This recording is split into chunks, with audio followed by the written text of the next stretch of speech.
विद्यार्थी मित्रों प्रणाम। हूँ हसमुख सर धोरण 9 गणित प्रकरण 5 યુક્લિડની ભૂમિતિનો પરિચય એમાં આપણે આગળના વિડીયોમાં પ્રમેય 5.1 સુધી જોઈ ગયા હતા। પ્રમેય 5.1 ફરી આપણે એકવાર પુનરાવર્તન કરી લઈએ। પ્રમેય 5.1નું વિધાન છે બે ભિન્ન રેખાઓમાં એકથી વધુ સામાન્ય બિંદુ ન હોઈ શકે। એનો અર્થ એ થાય કે બે ભિન્ન રેખાઓ છે એમાં સામાન્ય બિંદુ એટલે કે બંને રેખાઓમાં હોય તેવું એક જ બિંદુ હોઈ શકે, એકથી વધારે બિંદુ ન હોઈ શકે। તો મિત્રો બે ભિન્ન રેખાઓ માટે આપણે વિચારીએ તો આપણને બે વિકલ્પો મળે। અહીંયા ઉપર આકૃતિ દોરેલી છે જેમાં બે રેખાઓ એલ અને એમ છે એ ઓ બિંદુમાં છેદે છે, એટલે કે બે ભિન્ન રેખાઓ એકબીજાને છેદે છે તો બંનેનું છેદબિંદુ ઓ છે, એટલે કે ઓ બિંદુ રેખા એલ અને એમ બંનેનું સામાન્ય બિંદુ છે, કારણ કે એ બિંદુ બંને રેખા ઉપર આવેલું છે। તો એલ અને એમ બંનેનું સામાન્ય બિંદુ અહીંયા આપણને એક જ મળે છે અને એ છે ઓ બિંદુ। બીજો વિકલ્પ વિચારીએ તો બે ભિન્ન રેખાઓ એવી આપણે વિચારી શકીએ કે જેમાં બે રેખાઓ એકબીજાને છેદતી નથી। તો અહીંયા રેખા એન છે અને અહીંયા ઘણું રેખા અહીંયા ટી દોરેલી છે, બરાબર। તો રેખા એન અને ટી એકબીજાને છેદતી નથી, અથવા તો રેખા ટી અહીંયા દોરી દઈએ। આ રેખા ટી છે તો અહીંયા રેખા એન અને ટી એકબીજાને છેદતી નથી। રેખા એન અને ટી બંનેને લંબાવીએ તો પણ એકબીજાને છેદશે નહીં, એટલે કે બંને રેખાઓ એકબીજાને છેદતી નથી, એટલે બંને બિંદુમાં એક પણ સામાન્ય બિંદુ નથી। તો એનો અર્થ એ થયો કે બે ભિન્ન રેખાઓમાં બે ઓપ્શન હોય, બંને રેખાઓ છેદે અને છેદે તો એમનું સામાન્ય બિંદુ એક જ હોય। બીજો વિકલ્પ છે કે બંને રેખાઓ છેદે નહીં અને છેદે નહીં તો એમાં એક પણ સામાન્ય બિંદુ ન હોય, એટલે એનો અર્થ એ થાય કે બે ભિન્ન રેખાઓમાં એકથી વધુ સામાન્ય બિંદુ ન હોઈ શકે। યુક્લિડની પાંચમી પૂર્વધારણા છે એને સમકક્ષ એટલે કે એના જેવું જ અર્થ ધરાવતા હોય તેવા અનેક વિધાનો છે। તેમાંની એક છે પ્લેફેરની પૂર્વધારણા, એટલે આ ગણિતશાસ્ત્રી પ્લેફેર છે એમને આપેલી પૂર્વધારણા છે। હવે પૂર્વધારણા છે દરેક રેખા એલ, એટલે દરેક રેખાનો મતલબ જે રેખા કોઈ પણ એક રેખા આપણે એલ લઈએ તો અહીંયા નીચે રેખા એલ છે, આ રેખા એલ છે, આ રેખા છે નામ આપ્યું આપણે એલ, અને તેના પર ના હોય તેવું પ્રત્યેક બિંદુ પી, આ એક બિંદુ છે કે જે રેખા એલ પર નથી આપણે જોઈ શકીએ છીએ। તો આ રેખા એલ અને એની બહારના બિંદુ એટલે કે તેના પર ન હોય તેવા બિંદુ પી માટે અનન્ય રેખા, અનન્ય એટલે એક અને માત્ર એક રેખા એમ, આ રેખા એમ એવી મળે કે જે પીમાંથી પસાર થાય છે અને એલને સમાંતર છે। એટલે કે એમ રેખા એવી છે જે બે શરતોનું પાલન કરે છે। એમાંની પહેલી શરત છે કે રેખા એમ પીમાંથી પસાર થતી હોવી જોઈએ અને રેખા એમ એ એલને સમાંતર હોવી જોઈએ। તો આવી આપણને એક જ રેખા મળે જે અહીંયા રેખા આપણે લીધેલી છે એમ। એ રેખા એમ સિવાય એવી કોઈ પણ રેખા આપણને ન મળે કે જ્યાં બંને શરતનું પાલન કરતી હોય, એટલે કે પીમાંથી પસાર થતી હોય અને એલને સમાંતર હોય। આ બંને શરતનું પાલન કરતી હોય તેવી એમ સિવાય બીજી કોઈ પણ રેખા મળી શકે નહીં।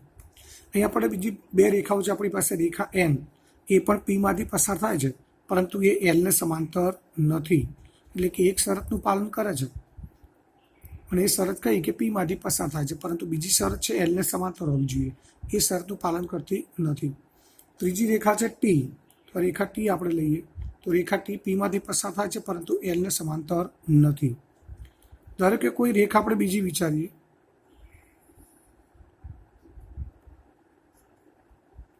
આ રેખા છે યુ, તો આ રેખા યુ એવી છે કે જે એલને સમાંતર છે પરંતુ પીમાંથી પસાર થતી નથી।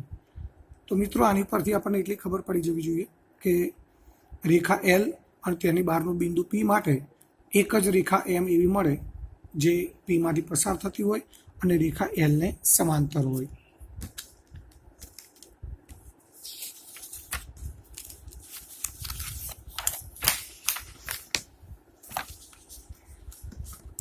હવે જે આગળ આપણે આકૃતિ જોઈ એ આકૃતિ પરથી આપણે એવું કહી શકીએ કે રેખા એલની બહારના બિંદુ પીમાંથી પસાર થતી એક જ રેખા એમ છે કે જે એલને સમાંતર છે, એટલે કે બંને શરતનું પાલન કરતી હોય એવી એક જ રેખા આપણને એમ મળે છે।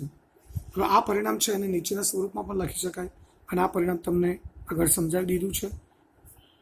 જે આપણે જોઈએ એ મુજબ પ્રમેય 5.1 હતું કે બે છેદથી ભિન્ન રેખાઓ એક જ રેખાને સમાંતર ન હોઈ શકે. બે છેદથી ભિન્ન રેખાઓ એટલે આ રેખા એલ છે, આ રેખા એમ લઈએ, આ બે છેદથી ભિન્ન રેખાઓ છે. આ બંને રેખાઓ કોઈ એક જ રેખાને સમાંતર ન હોઈ શકે. એટલે ધારો કે અહીંયા રેખા આપણે ટી લઈએ તો રેખા ટી છે એને એલ અને એમમાંથી માત્ર એલ જ રેખા સમાંતર છે એવું કહી શકાય, પણ એમ રેખા ટીને સમાંતર નથી. કોઈ બીજી રેખા વિચારીએ અહીંયા આપણે એન, તો રેખા એનને માત્ર એમ રેખા સમાંતર છે, એલ નથી. એટલે એનો અર્થ એ થયો કે આપણે એલ અને એમ સિવાય બીજી કોઈ પણ રેખા દોરી આખા સમતલમાં તો એ બંને રેખાઓ એલ અને એમને સમાંતર હોય એવી કોઈ પણ રેખા મળે નહીં. આ બંનેમાંથી કોઈ એકને સમાંતર હોઈ શકે, પરંતુ બંનેને સમાંતર હોય એવી કોઈ પણ રેખા મળી શકે નહીં. હવે ત્યારબાદ આગળનો મુદ્દો છે અયુક્લિડીય ભૂમિતિ. એટલે કે યુક્લિડની ભૂમિતિ છે એમાં યુક્લિડને તેના પ્રથમ 28 પ્રમેય સાબિત કરવામાં પાંચમી જે પૂર્વધારણા છે જે આગળ આપણે જોઈ ગયા એ પૂર્વધારણાની જરૂર પડી ન હતી. પરંતુ કેટલાક ગણિતશાસ્ત્રીઓ અને યુક્લિડ એવું માનતા હતા કે પાંચમી પૂર્વધારણા હકીકતમાં એક પ્રમેય છે, અને કેટલાક ગણિતશાસ્ત્રીઓ એવું માનતા હતા કે પાંચમી પૂર્વધારણા છે એ પ્રમેય નથી, એ પૂર્વધારણા છે. તો જો પાંચમી પૂર્વધારણા એ પ્રમેય હોય તો એને સાબિત કરવું પડે, તર્કબદ્ધ દલીલો દ્વારા એને સાબિત કરવું પડે. પરંતુ એ પ્રમેય છે એવું સાબિત કરવાની અંદર ઘણા બધા ગણિતશાસ્ત્રીઓ અસફળ રહ્યા, અને પરંતુ એ પાંચમી પૂર્વધારણાને પ્રમેય સાબિત કરવાના પ્રયત્નો દરમિયાન એક મહત્વપૂર્ણ બાબતની એમને ઉપલબ્ધિ થઈ, એટલે કે પ્રાપ્તિ થઈ, અને એ પ્રાપ્તિ થઈ એ નવી ભૂમિતિ જે યુક્લિડની ભૂમિતિથી તદ્દન અલગ હતી, અને એ ભૂમિતિનું નામ આપવામાં આવ્યું અયુક્લિડીય ભૂમિતિ. એટલે કે અનેક ગણિતશાસ્ત્રીઓને યુક્લિડ એવું માનતા હતા કે પાંચમી પૂર્વધારણા પ્રમેય છે એટલે તેને સાબિત કરી શકાય, અને કેટલાક ગણિતશાસ્ત્રીઓ એવું માનતા હતા કે એ પૂર્વધારણા છે. તો પ્રમેય છે તો એને સાબિત કરવું પડે, અને એને સાબિત કરવાના પ્રયત્નોની અંદર એક યુક્લિડથી અલગ હોય તેવી ભૂમિતિનો ઉદય થયો, એટલે કે ઉદ્ભવ થયો, અને આ ભૂમિતિને અયુક્લિડીય ભૂમિતિ કહેવામાં આવે છે. અને આ એક અગત્યની ભૂમિતિ છે એને, એટલે કે અયુક્લિડીય ભૂમિતિ છે એના માટે ગોલીય ભૂમિતિ પણ શબ્દ વપરાય છે. ગોલીય ભૂમિતિ છે એની અંદર રેખાઓ સીધી હોતી નથી.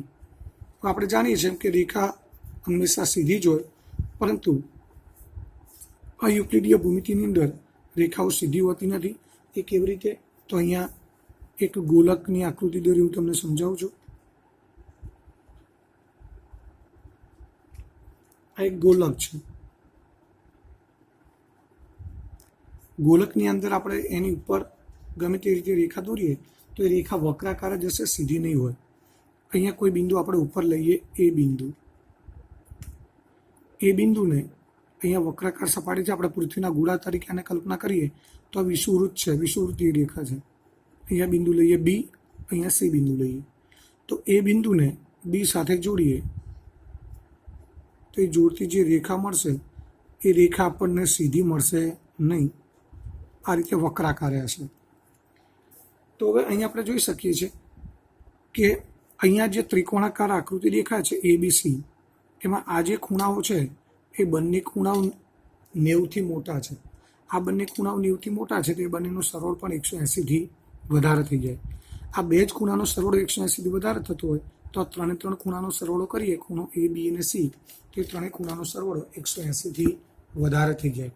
એટલે ગોલીય ભૂમિતિ છે એની અંદર આપણે એવું કહી શકીએ કે જે ત્રિકોણ છે એ ત્રિકોણના ત્રણેય ખૂણાનો સરવાળો 180થી વધારે થતો હોય છે.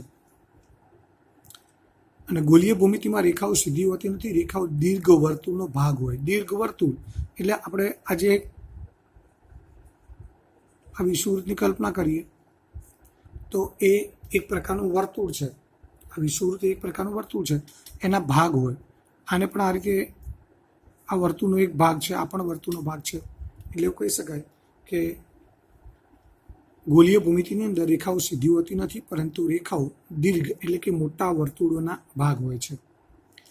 યુક્લિડની ભૂમિતિ છે માત્ર એક જ સમતલમાં બનતી આકૃતિઓ માટે માન્ય છે. એટલે કે દ્વિપરિમાણીય આકૃતિ કે જે આપણે સપાટી પર દોરી શકીએ, ત્રિકોણ છે, વર્તુળ છે, ચતુષ્કોણ છે, ખૂણો છે, આવી બધી આકૃતિઓ છે એ સમતલીય આકૃતિ છે અને એવી આકૃતિઓ માટે જ યુક્લિડની ભૂમિતિ માન્ય છે. પરંતુ વક્ર સપાટીઓમાં એટલે કે જે વક્રાકાર સપાટી ધરાવતા હોય એવા પદાર્થો, એમાં ગોલક છે, શંકુ છે, નળાકાર છે, આ બધાની સપાટી વક્રાકાર હોય, તો એવી સપાટીઓ માટે યુક્લિડની ભૂમિતિ નિષ્ફળ જાય છે. એટલે આ રીતે આ યુક્લિડની ભૂમિતિ કરતાં નવી ભૂમિતિની શોધ થઈ, જેને અયુક્લિડીય ભૂમિતિ તરીકે ઓળખવામાં આવે છે. હવે મિત્રો આપણે આગળ જોઈએ સ્વાધ્યાય 5.1. તો સ્વાધ્યાય 5.1ની અંદર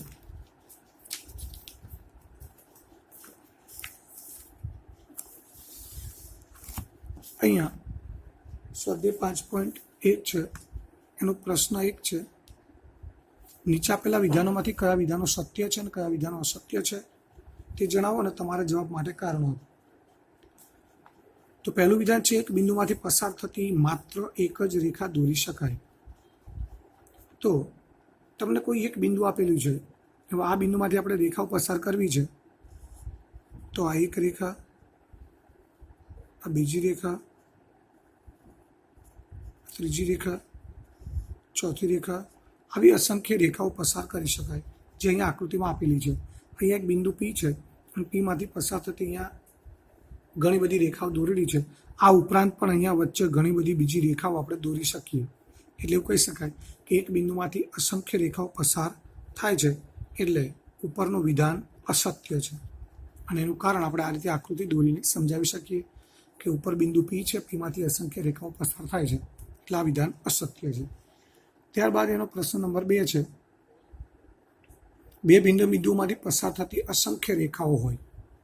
બે ભિન્ન બિંદુ આપેલા છે, અહીંયા બે ભિન્ન બિંદુ, ધારો કે આપણે પી અને ક્યુ લઈએ, તો પી અને ક્યુમાંથી પસાર થતી આપણે કેટલી રેખા દોરી શકીએ એ વિચારીએ. તો સૌથી પહેલાં આ એક રેખા આપણે દોરી છે, પી અને ક્યુમાંથી પસાર થતી એક રેખા દોરી આપણે, અને રેખાને આપણે નામ આપીએ પી ક્યુ. તો આ જ બંને બિંદુ પી અને ક્યુમાંથી પસાર થતી કોઈ બીજી રેખા દોરી શકાય નહીં. તો એવી જ રીતે અહીંયા બે ભિન્ન બિંદુ આપણે લીધા છે, એ અને બી. તો એ અને બી બિંદુમાંથી એક જ રેખા અહીંયા જે દોરેલી છે, જે રેખા એ બી કહેવાય, એ રેખા એ બી દોરી શકાય. આ સિવાય એ અને બી આ જ બંને બિંદુમાંથી પસાર થતી હોય તેવી એ બી સિવાય અન્ય કોઈ રેખા દોરી શકાય નહીં. એટલે કે ઉપરનું વિધાન પણ અસત્ય છે, કારણ કે પૂર્વધારણા 5.1 મુજબ બે ભિન્ન બિંદુઓમાંથી પસાર થતી અનન્ય રેખા હોય, અનન્ય એટલે એક અને માત્ર એક જ, જ્યારે અહીંયા અસંખ્ય રેખાઓની વાત કરી છે, એટલે વિધાન અસત્ય છે. તો ઉપરની આકૃતિ પર કહી શકાય કે બે ભિન્ન બિંદુ, અહીંયા બે આકૃતિ દોરી છે આપણે, રેખા એ બી અને રેખા પી ક્યુ. તો ઉપરની આકૃતિમાં એ અને બી બે બિંદુમાંથી એક જ રેખા પસાર થાય છે.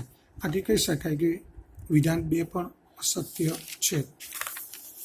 ત્યારબાદ વિધાન 3, એક શાંત રેખાને બંને તરફ અનંત સુધી લંબાવી શકાય છે. શાંત રેખા એટલે યુક્લિડ જેને શાંત રેખા કહેતા હતા, એને આપણી આધુનિક ભૂમિતિ છે એ રેખાખંડ કહે છે. તો શાંત રેખાને બંને તરફ અનંત સુધી લંબાવી શકાય. તો યુક્લિડની પૂર્વધારણા છે, પૂર્વધારણા નંબર 2, શાંત રેખાને અનંત સુધી લંબાવી શકાય છે. ધારો કે આ રેખાખંડ એ બી છે, જેને આપણે શાંત રેખા કહીએ છીએ, અને આપણે આ રીતે આ બાજુ લંબાવી દઈએ, આ બાજુ પણ લંબાવી શકીએ. તો શાંત રેખાને બંને બાજુ અનંત સુધી લંબાવી શકાય છે, એટલે આ વિધાન સત્ય છે. ચોથું વિધાન છે, જો બે વર્તુળો સમાન હોય તો તેમની ત્રિજ્યાઓ પણ સમાન હોય. આ વિધાન પણ સત્ય છે, કારણ કે બે વર્તુળ સમાન છે, એનો અર્થ એ થાય કે આપણે એક સ્વયંસિદ્ધ સત્ય જોઈ ગયા હતા કે એકબીજા પર બંધ બેસતી હોય એવી વસ્તુઓ એકબીજાને સમાન હોય. આ એક વર્તુળ છે, એનું કેન્દ્ર છે, હવે બીજું એક વર્તુળ વિચારીએ કે જે આ જ વર્તુળને સમાન છે. તો એ વર્તુળ આ વર્તુળની ઉપર જ આપણે દોરવું પડે. તો આ વર્તુળ છે એની ઉપર આને સમાન હોય તેવું બીજું વર્તુળ દોરીએ. તો આપણે બીજું વર્તુળ છે એની ઉપર દોરીએ. આ બીજું વર્તુળ આપણે દોરી દીધું. એનું કેન્દ્ર છે. પહેલું જે વર્તુળ દોર્યું એ પેન્સિલથી દોરેલું હતું અને બીજું વર્તુળ લાલ પેનથી દોર્યું. બંને વર્તુળ સમાન છે એવું કહી શકાય. અને એનું કારણ છે કે બંને વર્તુળ એકબીજા ઉપર બંધ બેસતા છે. અને બંધ બેસતા થાય છે એટલે એનો અર્થ એ થાય કે એમનું કેન્દ્ર પણ સમાન હોય અને એમની સીમા એટલે કે પરિઘ પણ સમાન હોય. કેન્દ્ર અને પરિઘ સમાન હોય એટલે કેન્દ્ર અને સીમાને જોડતો રેખાખંડ, જેને આપણે વર્તુળની ત્રિજ્યા કહીએ છીએ, એ ત્રિજ્યા પણ બંને માટે સમાન હોય.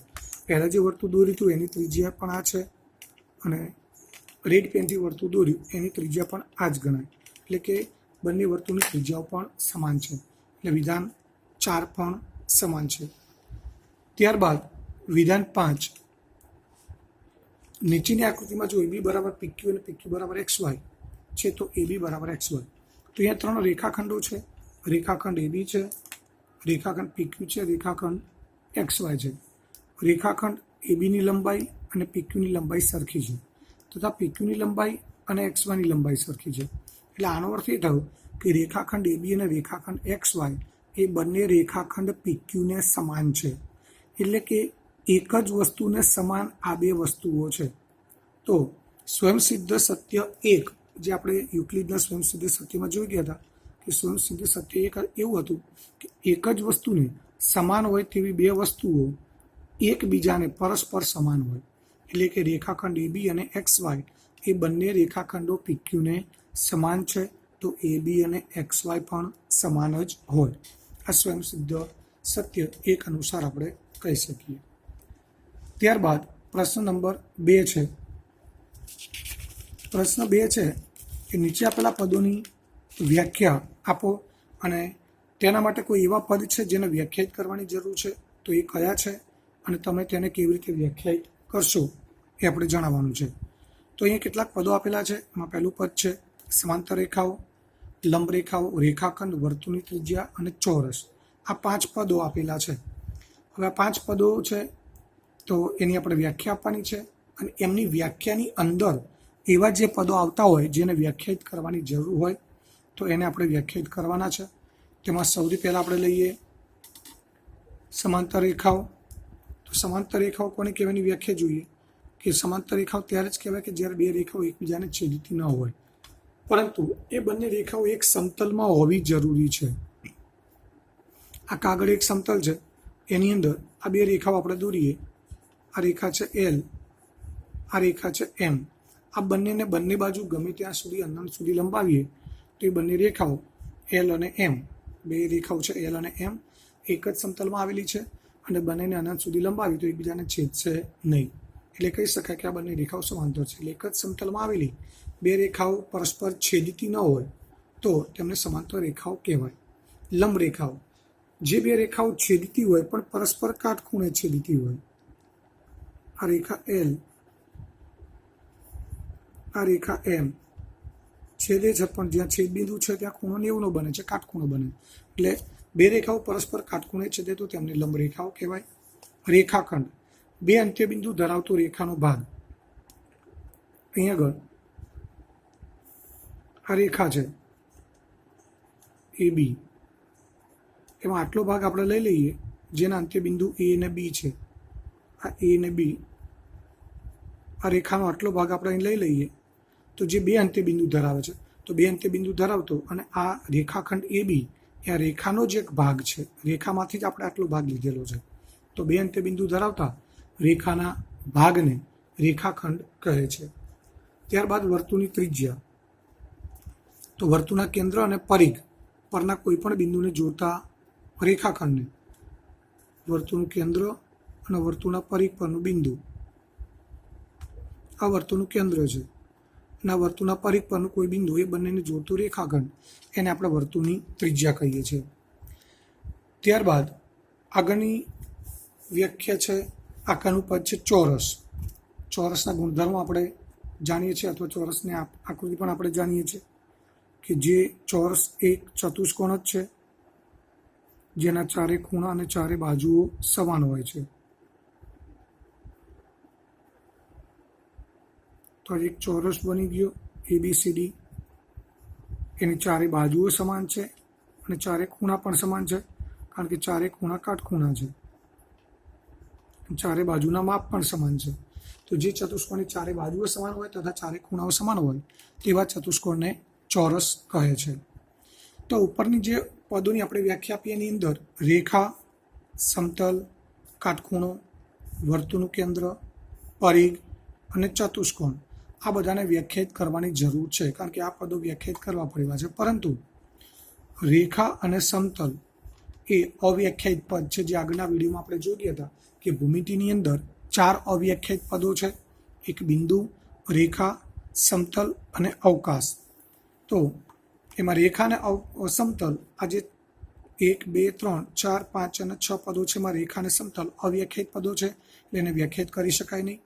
તો બાકી રહ્યા કાટખૂણો, વર્તુળનું કેન્દ્ર, પરિઘ અને ચતુષ્કોણ, જેને આપણે વ્યાખ્યાયિત કરવા પડે. તેમની વ્યાખ્યાઓ જોઈએ. તો કાટખૂણો એટલે આપણે જાણીએ છીએ 90 અંશના માપના ખૂણાને કાટખૂણો કહેવાય. ત્યારબાદ વર્તુળનું કેન્દ્ર, વર્તુળના સમતલમાં આવેલું, અહીં આપણે આ વર્તુળ દોરેલું છે, આ જે કાગળમાં વર્તુળ દોરેલું છે પેજમાં, એનું સમતલ છે. અને વર્તુળના સમતલમાં આવેલું બિંદુ, આ વર્તુળના સમતલમાં આવેલું બિંદુ છે કે જે વર્તુળના દરેક બિંદુથી, એટલે કે આ બધા વર્તુળના બિંદુઓ છે. તો આપણને ખબર છે કે વર્તુળનું કેન્દ્ર વર્તુળના દરેક બિંદુથી સમાન અંતરે છે.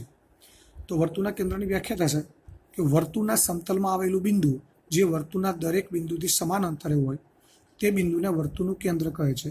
આ બિંદુને આપણે O નામ આપી દઈએ. તો બિંદુ O આ વર્તુળના બધા જ બિંદુઓથી સમાન અંતરે છે, માટે તેને વર્તુળનું કેન્દ્ર કહી શકાય. ત્યારબાદ પરિઘ, વર્તુળની પૂર્ણ લંબાઈ અથવા તો પૂર્ણ લંબાઈને બદલે પરિમિતિ પણ કહી શકાય. એટલે વર્તુળની પરિમિતિને વર્તુળનો પરિઘ કહે છે. અને આગળ એક છેલ્લી વ્યાખ્યા છે ચતુષ્કોણ. તો ચતુષ્કોણ એટલે એક જ સમતલમાં આવેલી બંધ આકૃતિ જેને 4 બાજુઓ અને 4 ખૂણાઓ હોય. ચતુષ્કોણ પણ આપણે જાણીએ છીએ કે બંધ આકૃતિ હોય અને 4 ખૂણાઓ, આ 4 ખૂણાઓ છે અને આ 4 બાજુઓ છે. 4 ખૂણાઓ 4 બાજુઓ ધરાવતી બંધ આકૃતિને આપણે ચતુષ્કોણ તરીકે ઓળખીએ છીએ. તો આ આકૃતિ છે એ ચતુષ્કોણ છે, જેમાં 4 બાજુઓ અને 4 ખૂણાઓ છે. એ બંધ આકૃતિને ચતુષ્કોણ કહે છે.